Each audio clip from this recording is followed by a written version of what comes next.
हाँ तो बच्चों,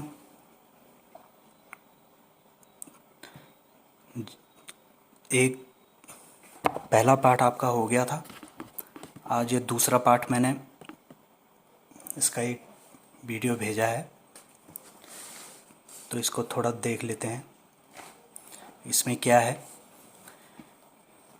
क्या हमारे आसपास के पदार्थ शुद्ध हैं। ठीक है, तो पदार्थ के बारे में मैंने बता दिया था। पदार्थ क्या होता है? जो स्थान और द्रव्यमान, जो स्थान घेरती हैं और जिनमें द्रव्यमान होता है। अब उसके आगे हम पढ़ेंगे। तो पदार्थ जो होता है उसे हम दो भागों में बांटते हैं, शुद्ध और अशुद्धता के रूप में। पहला होता है शुद्ध पदार्थ।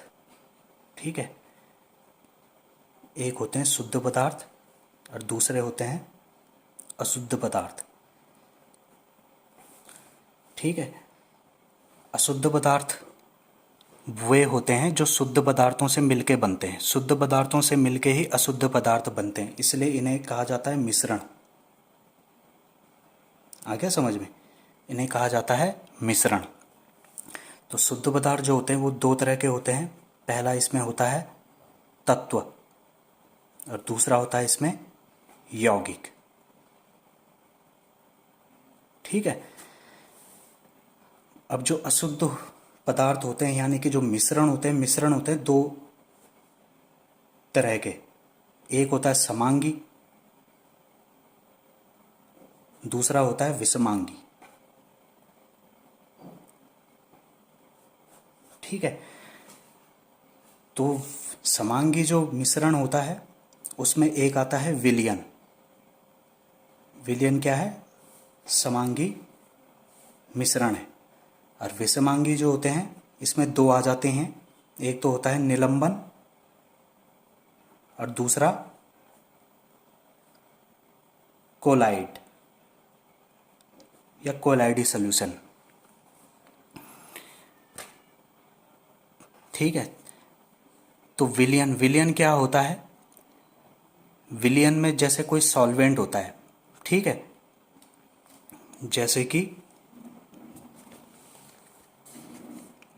ये एक बीकर है, इसमें हमने पानी लिया। ठीक है, और इसमें कुछ चीनी हमने ली, घोल दी। तो घोलने के बाद क्या है, वो घुल जाती है ना? आप कहीं से भी आप देखोगे, किसी भी जगह से देखोगे तो उसमें समान रूप से वो घुली हुई रहेगी। समान रूप से चीनी के अणु उतने पानी में घुले हुए रहेंगे, कहीं से भी आप लोगे। ठीक है, तो ऐसे समांगी, ऐसे मिश्रण को कहा जाता है विलयन। ठीक है, अब विलयन दो चीज़ों से मिलकर बनता है। एक होता है विलय और दूसरा होता है विलायक। ठीक है, तो इसमें चीनी क्या होगी? चीनी जिसको घोला जाता है उसको विलय कहते हैं और जिसमें घोला जाता है उसे विलायक कहते हैं। विलायक की मात्रा हमेशा ज़्यादा होती है, ठीक है, और विलय की मात्रा कम होती है। तो ये तो हो गया विलयन। तो ये क्या थे? घटक थे जो मैंने समझाया। विलय, विलायक, ये क्या हो गए? इसके घटक हो गए। ठीक है, इसमें आगे इसमें आता है, ये पॉइंट 1 रख लेते हैं, ये टेबल है। ये पॉइंट नंबर 2 हो गया हमारा विलयन। इसमें पॉइंट नंबर 3 अगर पॉइंट में समझाएंगे तो ज़्यादा ठीक रहता है। अब इसमें एक देख लो, एक है विलयन की सांद्रता। उसमें किताब में पढ़ा होगा आपने सांद्रता। तो सांद्रता क्या होती है? जैसे कि ज़्यादा चीनी हमने जैसे घोल दी किसी विलयन में, कोई भी, या चीनी के अलावा कोई नमक घोल दिया, ज़्यादा घोल दिया, तो वो विलयन कैसा हो जाएगा? सांद्र। ठीक है, और अगर हमने उसे हल्का, बहुत कम चीनी घोली या सांद्र विलयन में थोड़ा और पानी डाल दिया, तो अब वो कैसा हो गया? तनु। तनु यानी कि पतला, सांद्र यानी कि गाढ़ा। ठीक है, तो ये हो गई विलयन की सांद्रता। इसके बाद आता है संतृप्त विलयन और असंतृप्त विलयन।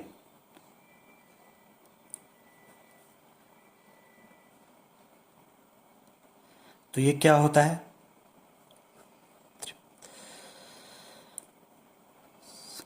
असंतृप्त विलयन। ठीक है, जैसे किसी विलायक में कुछ विलेय पदार्थ घोलते जाते हैं, जैसे चीनी है, हम घोलते जाते हैं, एक सीमा ऐसी आती है जब उसमें और अधिक विलेय पदार्थ नहीं घोल सकते हैं, हम और ज़्यादा चीनी नहीं घोल सकते हैं, तो ऐसा विलयन क्या होता है? संतृप्त विलयन, सैचुरेटेड सॉल्यूशन। ठीक है, और असंतृप्त विलयन कि जिसमें अभी और गुंजाइश है घोलने की, लेकिन हमने घोला नहीं है, तो ऐसे विलयन को कहते हैं असंतृप्त विलयन। ठीक है,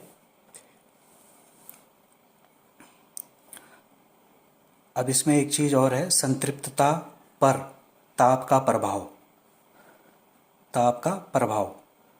देखो, जब भी संतृप्तता पर ताप का प्रभाव, जब हम किसी विलयन है, अभी उसमें जैसे हमने कोई जैसे विलायक है, उसमें विलेय पदार्थ डालते हैं, हम उसे घोलते हैं, एक सीमा तक क्या है वो घुलता है, उसके बाद वो थोड़ा घुलना बंद हो जाता है, हम कहते हैं ये संतृप्त हो गया। अगर हम उसे थोड़ा सा ऊष्मा दे दें, गर्मी दे दें, तो उसके बाद क्या है, विलेय पदार्थ की थोड़ी सी और अधिक मात्रा भी उसमें घोली जा सकती है। तो ताप बढ़ने से क्या होता है? विलेयता बढ़ती है। ठीक है, ताप बढ़ता है तो विलेयता बढ़ती है, लेकिन ये भी एक सीमा तक ही बढ़ती है। और अगर हम ठंडा कर देंगे तो फिर क्या होता है, जो अतिरिक्त जो घुला हुआ पदार्थ होता है, फिर वो अलग हो जाता है। ठीक है, तो इसका एक फ़ायदा होता है, क्रिस्टलीय विधि, इसमें आगे उसमें पढ़ेंगे आप। तो अभी ये हो गया संतृप्तता पर ताप का प्रभाव। अब इसमें चलते हैं। अच्छा, विलयन जो होते हैं, ऐसा नहीं है कि सिर्फ पानी में ठोस डाला तो वो विलयन और भी कई तरह के होते हैं, जैसे कि गैस में गैस का विलयन। ठीक है, जैसे वायु हो गया। ठीक है, तो वायु में नाइट्रोजन जो है ज़्यादा है, तो नाइट्रोजन एक तरह से विलायक हो गया, और ऑक्सीजन और बाकी गैसें क्या होगी, विलेय उन्हें कह सकते हैं। इसमें धातु में धातु का विलयन, यानी कि ठोस में ठोस का विलयन, ये भी होता है। जैसे कि इसे कहते हैं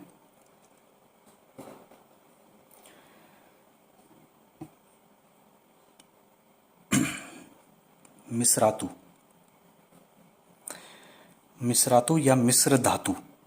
ठीक है, तो मिश्र धातु से अच्छा होगा कि मिश्रातु कहना।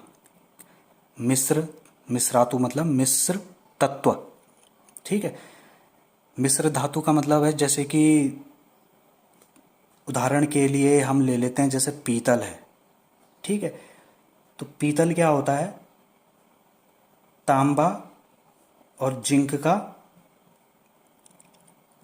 यानी कि जस्ता भी बोलते हैं जिसे, उसका मिश्रण होता है।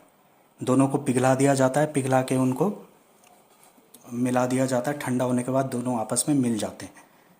ठीक है, तो तांबा जो होता है 70% होता है, तो इसलिए हम इसे विलायक कह सकते हैं, और जस्ता होता है तो वो 30% होता है।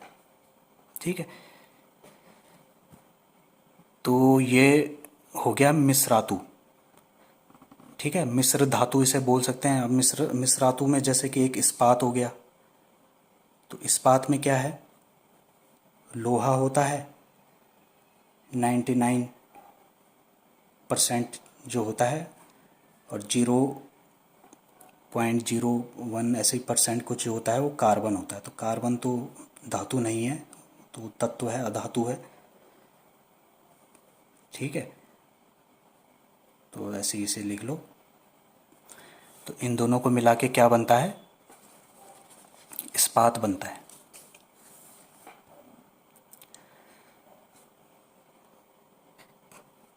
ठीक है, तो वीडियो थोड़ा लंबा हो गया, इसको मैं अगले वीडियो में फिर आगे बताता हूँ उसमें।